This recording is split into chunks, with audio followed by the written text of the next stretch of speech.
सभ्यता से भरपूर शास्त्री परिवार की इकलौती बेटी मोहिनी को बचपन में ही पढ़ाई के लिए विदेश भेज देते हैं, जहां से वो सालों बाद ग्रेजुएशन पूरी करके इंडिया वापस आती है, जो अब संस्कार, सभ्यता, संस्कृति जैसी चीजों से कोसों दूर होती है।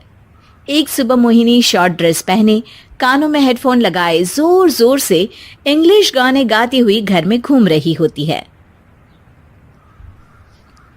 सुबह सुबह भगवान का नाम लेते हैं, राक्षसों की तरह चिल्लाते नहीं। पॉप्स, आपको अच्छे गाने की बिल्कुल समझ नहीं है, so take a chill pill. अरे मोहिनी, पापा से ऐसे बात करते हैं क्या? सारी तमीज भूल गई हो? ओह मॉम प्लीज, इतनी बड़ी भी कोई बात नहीं हुई, सो डोंट ओवर रिएक्ट।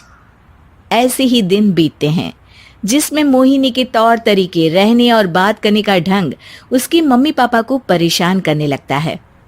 भला कोई मानेगा कि ये मेरी बेटी है? रीति रिवाज और संस्कारों से तो इसका दूर दूर तक कोई नाता नहीं, और अब तो लगता भी नहीं कि कभी होगा। अरे ऐसे कैसे नहीं होगा? लड़कियां सारे नखरे अपने माँ बाप को ही दिखाती है। ससुराल जाकर उन्हें सब कुछ करना भी पड़ता है और मानना भी। पत्नी की बात शास्त्री जी समझ जाते हैं और कुछ ही दिनों में अपने से भी ज्यादा धार्मिक परिवार में निखिल के साथ मोहिनी का रिश्ता पक्का कर देते हैं। रिश्ता तो पक्का कर दिया, पर यहाँ मोहिनी को कैसे मनाएंगे? शादी ब्याह के मामले में आटे में नमक जितना झूठ तो चलता है जी।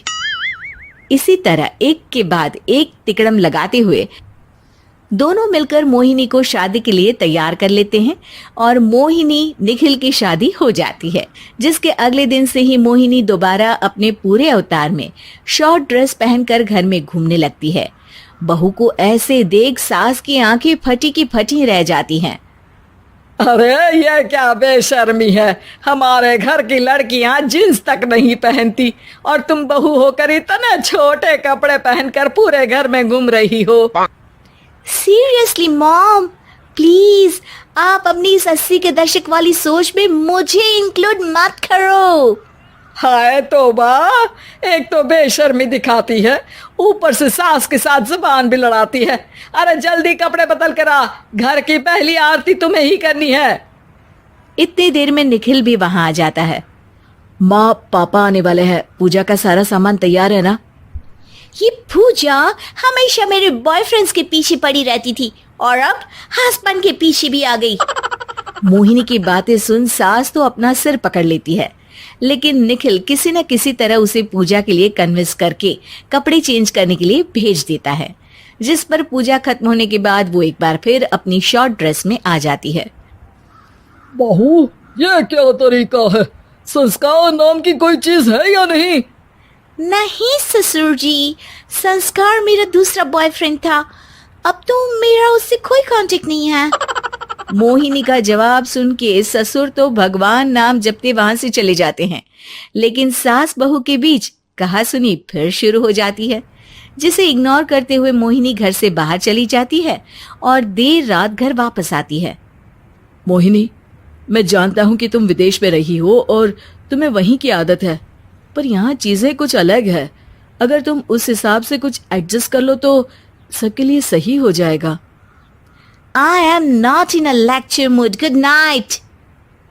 अगली सुबह मोहिनी देर से उठकर एक बार फिर उसी तरह सबके सामने आती है, जिस पर उसकी सास कुछ बोले उससे पहले ही मोहिनी की दोस्त मोनिका और रेचल वहां आ जाती हैं। Oh hi darling, how are you? OMG, we missed you so much. I missed you too darling. Ram Ram, इन्होंने तो तुमसे भी छोटे कपड़े पहने हैं। अरे तुम लोगों के अंदर कोई शर्म लिहाज बाकी भी है या सब बेच खाई? मोहिनी, तुम्हारी मेड कुछ ज्यादा नहीं बोलती? इस पर मोहिनी की दोस्त उसकी सास का मजाक बनाने लगती है, जिसे सुन निखिल उन्हें जवाब देते हुए कड़वे शब्द सुना देता है और वो सुन के वो दोनों तो मुंह बनाए वहां से चली जाती है, लेकिन गुस्से से लाल मोहिनी वहीं खड़ी निखिल को घूरती रहती है। घूर क्या रही हो? तुमसे शादी की ये सोचकर कि विदेश में पढ़ी लिखी हो, घर में कोई पॉजिटिव चेंज लाओगी। अपनी करियर के एम्बिशियस एम्बिशियस होगी, पर अपने इस बिहेवियर से उस पढ़ाई के साथ साथ अपने मम्मी पापा के नाम को भी डुबो रही हो। अगर तुम्हें ऐसे ही हाल रखना है तो यहाँ रहने की कोई जरूरत नहीं है। निखिल की बातें सुनकर मोहिनी रोते हुए घर छोड़कर अपनी मम्मी पापा के पास वापस आ जाती है। ससुराल में सब कुछ ठीक तो है? वो अपने आप को समझते क्या है? मोहिनी पर चिल्ला रहे हैं? मैं क्यों उसके इशारों पर चलूं? मैं अपनी लाइफ अपने तरीके से जीना चाहती हूँ और वो ना आप लोगों को मंजूर था और ना ही उन्हें है। तुम यहाँ नहीं रह सकती। अपने पापा की बात सुन के मोहिनी हैरान रह जाती है। हाँ, तुमने बिल्कुल सही सुना। अगर तुम्हें अपने इस घमंड, बेशर्मी और बदतमीजी में ही जीना है तो तुम यहाँ भी नहीं रह सकती। बेटी, मैं मानता हूँ हमारे यहाँ रीति रिवाज बहुत मायने रखते हैं और हमने उन्हीं के ओवरडोज से बचाने के लिए तुम्हें विदेश भेजा था। एक लड़की जो शादी करके घर और बच्चे संभालती है, उससे तुम अपने आप को ज्यादा समझ सको इसके लिए भेजा था। तुम उससे ज्यादा समझो और बनो, पर तुम तो किसी दूसरी ही ट्रेन में चढ़ गई बेटा।